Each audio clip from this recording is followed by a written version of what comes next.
Aujourd'hui, j'ai fait tailler le rosier de l'arrière-cour parce qu'il en avait drôlement besoin. Je m'en fous complètement, je vous préviens d'avance. Et vous me racontez pas votre petite journée?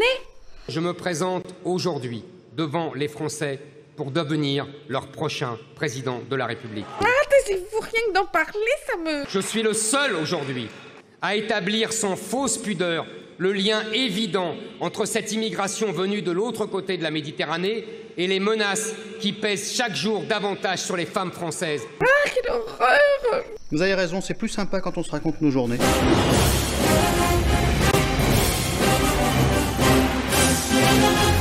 La Russie, je vous donne je prends le pari, n'envahira pas l'Ukraine. Eh ben, il faudrait peut-être vous mettre à la page, mon petit vieux. Vous rêvez d'un Poutine français?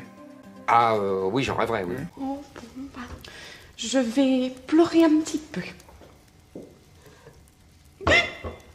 Excusez-moi. Presque toutes ces pauvres femmes et ces pauvres enfants ukrainiens qui nous déchirent le cœur. C'est tellement triste. Ce sont, eux, de vrais réfugiés de guerre. Ça me fait penser à ceux qui sont loin de chez eux.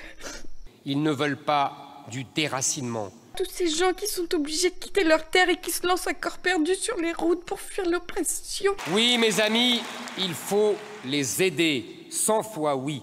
Vous savez, hein, quand on est déraciné, on n'est plus que la moitié de soi-même. Notre politique migratoire tient en 3 piliers.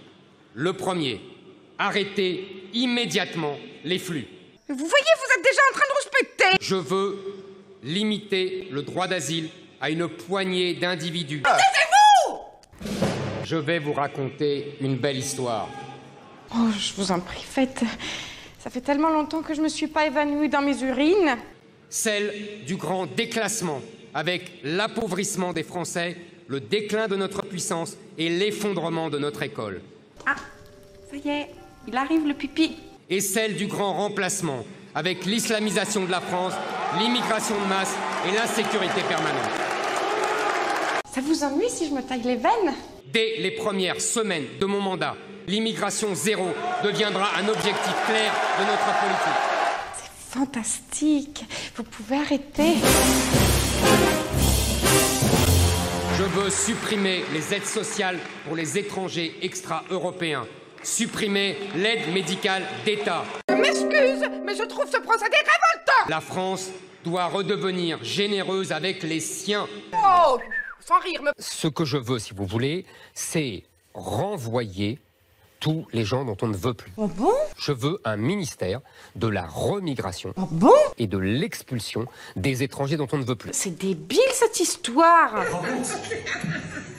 Non mais dis donc.